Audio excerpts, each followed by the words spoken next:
KCN में आपका स्वागत है। मैं किंग हमीद। ಕೋತಿ ತಾನ್ ಕೆಡದೆ ವನ ಎಲ್ಲ ಕೆಡಿಸುವಂತ ಒಂದು ಹೇಳಿಕೆ ಇದೆ. ಆ ಥರ ಈ ನಮ್ಮ ಕರ್ನಾಟಕ ರಾಜ್ಯ ಸರ್ವ ಜನಾಂಗದ ಶಾಂತಿಯ ತೋಟ ಅಂತ ಕವಿ ಕುವೆಂಪು ಅವರು ಹೇಳಿದ್ದಾರೆ.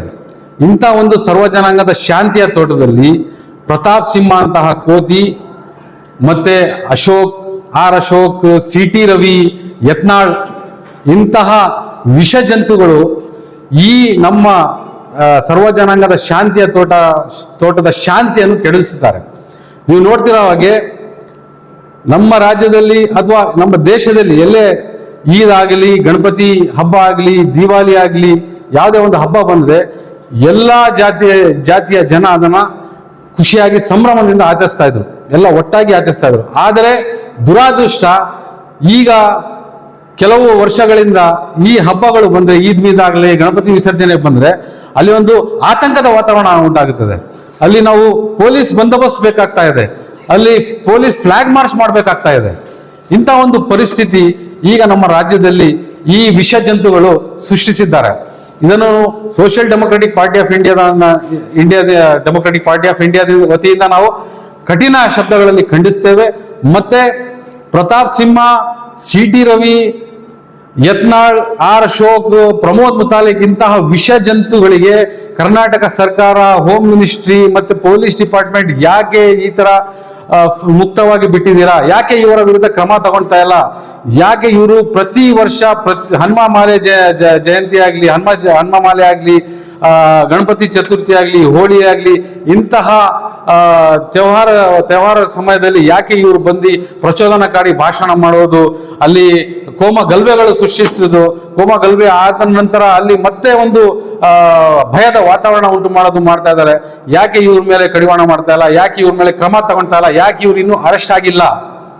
ಪ್ರತಾಪ್ ಸಿಂಹ ಮಾತೆತ್ತಿದ್ರೆ ಮುಸಲ್ಮಾನರ ವಿರುದ್ಧ ಮಾತಾಡೋದು, ಅವರ ಮಹಿಳೆಯರ ವಿರುದ್ಧ ಅಶ್ಲೀಲವಾಗಿ ಹೊರತದು, ಫುರ್ಸತ್ತಿಲ್ಲದೆ ಮಕ್ಕಳು ಹುಟ್ಟಿಸ್ಕೊಂತಾರೆ ಸಾಬ್ರು ಅಂತ ಹೇಳೋದು, ಪಾಕಿಸ್ತಾನಕ್ಕೆ ಕಳಿಸ್ತೀನಿ ಅಂತ ಹೇಳೋದು, ಮತ್ತೆ ಮೊನ್ನೆ ಸಿ.ಟಿ. ರವಿ ನಿಮ್ಮ ತಲೆಗಳನ್ನು ಕಡಿತೀವಿ ಅಂತ ಹೇಳ್ತಾರೆ. ಸಿ.ಟಿ. ರವಿ ಅವರೇ, ಇದು ಭಾರತ ದೇಶ, ಇಲ್ಲಿ 140 ಕೋಟಿ ಜನ ವಾಸವಾಗಿದ್ದಾರೆ. ಇದರಲ್ಲಿ ನಮ್ಮ ಮುಸಲ್ಮಾನರ ಜೊತೆ ಇಡೀ ದೇಶ ಇದೆ. ನೀವು ಕೆಲವು ಜನ ಇರೋದು, ನೀವು ಮನುವಾದಿಗಳು ಕೆಲವು ಜನ ಇರೋದು, ನಿಮ್ಮ ಮಾತಿಗೆ ಯಾರು ಬೆಲೆ ಕೊಡಲ್ಲ. ನೀವು ತಲೆ ಕಡಿಬೇಕಾದ್ರೆ 140 ಕೋಟಿ ಜನ ತಲೆ ಕಡಿಬೇಕಾಗುತ್ತೆ. ಇಂತಹ ಒಂದು ಮಾತು ಹೇಳಿದ್ರು ಯಾಕೆ ಅರೆಸ್ಟ್ ಮಾಡಿಲ್ಲ ಇವ್ರಿಗೆ, ಸಿ.ಟಿ. ರವಿಗೆ ಅಂತ SDP ಒಂದು ಪ್ರಶ್ನೆ ಕೇಳುತ್ತದೆ. ಮತ್ತೆ ಪ್ರತಾಪ್ ಸಿಂಹನವನು ಮೈಸೂರಿಂದ ಗಡಿ ಪಾರ್ ಮಾಡಬೇಕು. ದಸರಾ ಬರ್ತಾ ಇದೆ, ಇವರು ನಾಗಮಂಗಲದಲ್ಲಿ ಕೋಮಗಲ್ಭೆ ಸೃಷ್ಟಿಸಿದ್ದಾರೆ. ಮತ್ತೆ ಮೊನ್ನೆ ಹುಬ್ಳಿಯಲ್ಲಿ ಹೋಗಿ ಗಣಪತಿ ವಿಸರ್ಜನೆ ಸಮಯದಲ್ಲಿ ಹುಬ್ಳಿ ಈದ್ಗಾ ಮೈದಾನದಲ್ಲಿ ಇವರು ಇತಿಹಾಸವನ್ನು ತಿರುಚಿ ಮರ್ತಿ ಶಿವಾಜಿ ಮಹಾರಾಜರು ಹಿಂದೂ ಸಾಮ್ರಾಜ್ಯವನ್ನು ಕಟ್ಟಕ್ಕೆ ಹೋರಾಟ ಮಾಡಿದ್ರು, ಮುಸಲ್ಮಾನರ ವಿರುದ್ಧ ಯುದ್ಧ ಮಾಡಿದ್ರು ಅಂತ ಇತಿಹಾಸವನ್ನು ತಿರುಚಿ ಮರೆಸಿ ಇವರು ಹೇಳಿದ್ದಾರೆ. ಇದೆಲ್ಲ ಸುಳ್ಳು. ಶಿವಾಜಿ ಮಹಾರಾಜರು ತಮ್ಮ ರಾಜ್ಯವನ್ನು ವಿಸ್ತಾರ ಮಾಡಕ್ಕೆ ಮತ್ತೆ ತಮ್ಮ ಒಂದು ಮರಾಠಿ ಸಾಮ್ರಾಜ್ಯವನ್ನು ಕಟ್ಟಕ್ಕೆ ಅವರು ಯುದ್ಧ ಮಾಡಿದ್ರು. ಆಗಿನ ಕಾಲದಲ್ಲಿ ಧರ್ಮ ಆಧಾರಿತ ಯುದ್ಧಗಳು ಇರಲಿಲ್ಲ. ಆಗಿನ ಕಾಲದಲ್ಲಿ ತಮ್ಮ ರಾಜ್ಯವನ್ನು ವಿಸ್ತರಣೆಗೋಸ್ಕರ ಹಿಂದೂ ಮುಸ್ಲಿಮ್ಸ್ ಯುದ್ಧ ಮಾಡ್ತಾ ಇದ್ರು. ಮತ್ತೆ ಶಿವಾಜಿ ಮಹಾರಾಜು ಸೈನ್ಯದಲ್ಲಿ 60,000 ಮುಸಲ್ಮಾನರಿದ್ರು. ಶಿವಾಜಿ ಮಹಾರಾಜ್ ಯಾವತ್ತು ಧರ್ಮ ಆಧಾರಿತದ ಮೇಲೆ ಯುದ್ಧ ಮಾಡಿಲ್ಲ. ಟಿಪ್ಪು ಸುಲ್ತಾನ್ ಶಹೀದ್ ಯುದ್ಧ ಮಾಡಿಲ್ಲ. ಇವರು ಹಿಂದಿನ ಇತಿಹಾಸದಲ್ಲಿ ರಾಜರನ್ನ ಉಪಯೋಗಿಸಿ ಇವರು ಈಗಿನ ಯುವಕರಿನ ತಲೆಯಲ್ಲಿ ವಿಷವನ್ನು ತುಂಬುತ್ತಾ ಇದ್ದಾರೆ. ನಿಮಗೆ ಯೋಗ್ಯತೆ ಇದೆಯಾ ಪ್ರತಾಪ್ ಸಿಂಹ? ಮಂಕುತಿಮ್ಮ ನಿಮ್ಗೆ ಪ್ರತಾಪ್ ಸಿಂಹ ಅಲ್ಲ, ನಿಮ್ಗೆ ಈಗಿಂದ ಮಂಕುತಿಮ್ಮ ಅಂತ ನಾಮಕರಣ ನಾವು ಮಾಡ್ತೀವಿ. ಮತ್ತೆ ನಾವು ನಿಮ್ಗೆ ಎಚ್ಚರಿಕೆ ಕೊಡ್ತೀವಿ, ಶಿವಾಜಿ ಮಹಾರಾಜ್ ಮಹಾರಾಣಾ ಪ್ರತಾಪ್ ಅನ್ನ ಉಪಯೋಗಿಸಿ ಮಾತಾಡುವ ಯೋಗ್ಯತೆ ನಿಮಗೆ ಇಲ್ಲ. ಅವರು ಒಂದು ಸೆಕ್ಯುಲರ್ ರಾಜರಿದ್ರು, ಅವರು ಒಳ್ಳೆ ಆಡಳಿತ ಮಾಡಿದ್ರು. ಹಿಂದೂಸ್ತಾನದಲ್ಲಿ ಯಾವ ರೀತಿಯ ಇತರ ಕೋಮ ಗಲ್ಭೆಗಳನ್ನು ಅವರು ಸೃಷ್ಟಿಸಿರಲಿಲ್ಲ, ಮತ್ತೆ ಇಂತಹ ವಾತಾವರಣವನ್ನು ಅವರು ಸೃಷ್ಟಿಸಿರ್ಲಿಲ್ಲ. ಅವರ ರಾಜ್ಯದಲ್ಲಿ ಹಿಂದೂ ಮುಸಲ್ಮಾನ್ಗಳು ನೆಮ್ಮದಿಯಾಗಿ ಬದುಕನ್ನು ಮಾಡ್ತಾ ಇದ್ರು. ಮತ್ತೆ ಇತಿಹಾಸದಲ್ಲಿ ಇದೆಲ್ಲ ದಾಖಲೆ ಆಗಿದೆ. ನಿಮ್ಮಂತ ವಿಷ ಜಂತುಗಳು ನಾವು ಮತ್ತೆ ಎಚ್ಚರಿಕೆ ಕೊಡ್ತಾ ಇದೀವಿ. ನಿಮ್ಮ ಮೇಲೆ ನಾವು FIR ದರ್ಜ್ ಮಾಡ್ಬೇಕಾಗುತ್ತೆ. ಹಿಸ್ಟ್ರಿ ತಿರುಚಿ ಮರ್ಚಿ ಮಾಡ್ತಾ ಇದ್ದೀರಾ ಅಂತ ನಿಮ್ಗೆ ಇನ್ನೊಂದ್ಸಲ ಹೇಳ್ತೀನಿ, ನಿಮ್ಗೆ ಶಿವಾಜಿ ಮಹಾರಾಜ್, ಮಹಾರಾಣಾ ಪ್ರತಾಪ್ ಅವರ, ಟಿಪ್ಪು ಸುಲ್ತಾನ್ ಅವರ ಹೆಸರು ತಗೊಳಕ್ಕೆ ಯೋಗ್ಯತೆನೂ ಇಲ್ಲ ನಿಮ್ಗೆ. ಈಗ ಮಂಡ್ಯ ಜಿಲ್ಲೆ ಅತ್ಯಂತ ಶಾಂತವಾಗಿರೋ ಜಿಲ್ಲೆ, ಸಮೃದ್ಧಿಯಾದ ಜಿಲ್ಲೆ. ಅಲ್ಲಿ ಕೋಮುಗಲಭೆಗಳು ಪದೇ ಪದೇ ಸೃಷ್ಟಿಯಾಗ್ತಾ ಇದ್ದಾವೆ. ನಾನು ಅದೇ ಈಗ ನಿಮ್ಮ ಒಂದು ಪ್ರೆಸ್ ಮೀಟ್ ಅಲ್ಲಿ ನಾನು ಈಗಲೇ ಹೇಳಿದೆ, ಮಂಡ್ಯ ಜಿಲ್ಲೆ ನಮ್ಮ ರಾಜ್ಯದ, ಕರ್ನಾಟಕ ರಾಜ್ಯದ ಇತಿಹಾಸದಲ್ಲಿ ಮಂಡ್ಯ ಜಿಲ್ಲೆಯಲ್ಲಿ ಯಾವ ಕೋಮಗಲಭೆನೂ ಆಗಿಲ್ಲ. ಇದು ನಿಮ್ಗೆ ತಿಳಿದಿರೋ ಮಾತು. ಮೈಸೂರಲ್ಲಿ ಆಗಿದೆ, ಬೆಂಗಳೂರಲ್ಲಿ ಆಗಿದೆ, ಬೆಳಗಾಂ, ಹುಬ್ಳಿ, ಪಕ್ಕದ ಜಿಲ್ಲೆ ರಾಮನಗರಲ್ಲೂ ಕೋಮಗಲಭೆ ಆಗಿದೆ. ಆದರೆ ಮಂಡ್ಯದಲ್ಲಿ ಎಲ್ಲಾ ಜಾತಿ ಜನಾಂಗದ ಜನ ಶಾಂತಿಯಾಗಿ ವಾಸ ಮಾಡ್ತಾ ಇದ್ದಾರೆ. ಮತ್ತೆ ಅಲ್ಲಿ ಬಿಸ್ನೆಸ್ ಕಮ್ಯುನಿಟಿ ಇದೆ. ಮುಸಲ್ಮಾನರು ಮತ್ತೆ ಹಿಂದೂಗಳು ತುಂಬಾ ಪ್ರೀತಿಯಿಂದ, ವಿಶ್ವಾಸದಿಂದ ಅಲ್ಲಿ ಬಿಸ್ನೆಸ್ ಮಾಡ್ತಾರೆ. ಅಲ್ಲಿ ಇದ್ರದ್ದು ದನಗಳು ಮತ್ತೆ ಕುರಿಗಳ ವ್ಯಾಪಾರ ಇದೆ, ಮತ್ತೆ ದವಸ ಧಾನ್ಯಗಳ ವ್ಯಾಪಾರ ಇದೆ ಅಲ್ಲಿ. ಸೊ ಅಲ್ಲಿ ಯಾವ ರೀತಿಯ ಕೋಮ ವಿಚಾರ, ಈ ತರ ಕೋಮ ವಿಚಾರಗಳು ಇರ್ಲಿಲ್ಲ.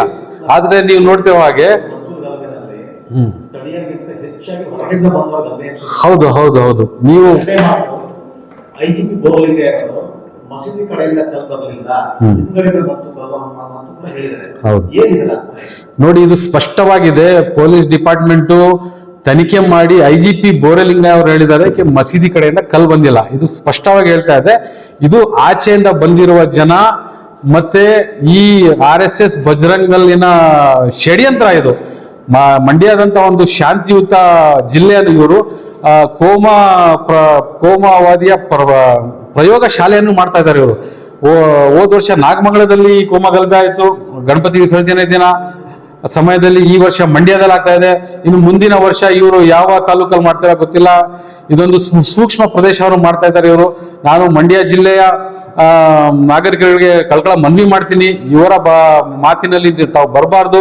ಹೇಗೆ ತಾವು ಮೊದಲು ಸುಖವಾಗಿ ಬಾಳ್ತಾ ಇದ್ರು ಅದೇ ತರ ಬಾಳ್ಬೇಕಂತ. ಟಿಪ್ಪು ಸುಲ್ತಾನ್ ಶಹೀದಿನ ತುಂಬಾ ಕೊಡುಗೆಗಳಿದೆ ಮಂಡ್ಯ ಜಿಲ್ಲೆಗೆ. ತಾವು ಗೊತ್ತಿರೋ ಹಾಗೆ KRS ಅಣೆಕಟ್ಟು ಮಾಡಿದ್ದು ಟಿಪ್ಪು ಸುಲ್ತಾನ್ ಶಹೀದ್. ಆ ನಿಟ್ಟಿನಲ್ಲಿ ಲಕ್ಷಾಂತರ ಎಕರೆ ಜಮೀನಲ್ಲಿ ಇವತ್ತು ವ್ಯವಸಾಯ ಮಾಡ್ತಿದ್ದಾರೆ ಅಲ್ಲಿನ ರೈತರು. ಕೇವಲ ಕರ್ನಾಟಕ ಅಲ್ಲ, ಆಂಧ್ರದಲ್ಲೂ ತಮಿಳುನಾಡಲ್ಲೂ ಇದರ ಕಾವೇರಿ ಎಲ್ಲೆಲ್ಲಿ ಹರಿಯುತ್ತೋ ಅಲ್ಲಿ ಇದರ ಫೈದಾ ಇವರು ಇದು ಮಾಡ್ತಾ ಇದ್ದಾರೆ. ಮತ್ತೆ ರೇಷ್ಮೆಯನ್ನು ತಂದು ಟಿಪ್ಪು ಸುಲ್ತಾನು, ಆ ರೇಷ್ಮೆ ವ್ಯಾಪಾರದಿಂದ ಮಂಡ್ಯ, ರಾಮನಗರ ಜಿಲ್ಲೆಯಲ್ಲಿ ಎಷ್ಟು ಜನ ಹಿಂದೂ, ಮುಸ್ಲಿಂ ಎಲ್ಲ ಜನ ಅದನ್ನು ಇದು ಮಾಡ್ತಾ ಇದ್ದಾರೆ. ಪ್ರಮುಖವಾಗಿ ಮಂಡ್ಯ ಮಧು ವಿಚಾರದಲ್ಲಿ ಸ್ಥಳೀಕರು ಅಲ್ಲಿ ಬೇರೆ ಕಡೆಯಿಂದ ಬಂದು ಗಲಾಟೆ ಮಾಡಿಸ್ತಿದ್ದಾರೆ ಅಂತ ಸ್ಥಳೀಕರೇ ಹೇಳ್ತಾರೆ. ಹೌದು. ಆದ್ರೆ ಅಲ್ಲಿ ಮುಸಲ್ಮಾನರ ವಿರುದ್ಧ ಮಾತಾಡ್ತಾ ಇದ್ದಾರೆ BJP ನಾಯಕರು ಮಾತ್ರ. ಹೌದು. ಸ್ಥಳೀಯರು ಯಾರು ಮುಸಲ್ಮಾನರ ವಿರುದ್ಧ ಮಾತಾಡ್ತಾ ಇದ್ದಾರೆ. ಏನ್ ಹೇಳಿದ್ರಿ? ಇದು ಕ್ಲಿಯರ್ ಆಗಿ ತುಂಬಾ ಸ್ಪಷ್ಟವಾಗಿ ಮುಂದೆ ಬರ್ತಾ ಇದೆ. BJP ನಾಯಕರು, ಬಜರಂಗ್ ದಳ RS ನಾಯಕರು ಈ ಕರ್ನಾಟಕ ರಾಜ್ಯದಲ್ಲಿ ಕೋಮ ಗಲಭೆಯನ್ನು ಸೃಷ್ಟಿಸಿ ಒಂದು ಇಲ್ಲಿರುವ ಕೋಮ ಸೌಹಾರ್ದತೆಯನ್ನು ಕೆಡಿಸ್ತಾ ಇದ್ದಾರೆ. ಸೊ ಇವರ ವಿರುದ್ಧ ಕಠಿಣ ಕ್ರಮಗಳು ತಗೋಬೇಕು. ಇವರಿಗೆ ಗೂಂಡಾ ಆಕ್ಟ್ ಅಲ್ಲಿ ಆಗ್ಬೇಕು.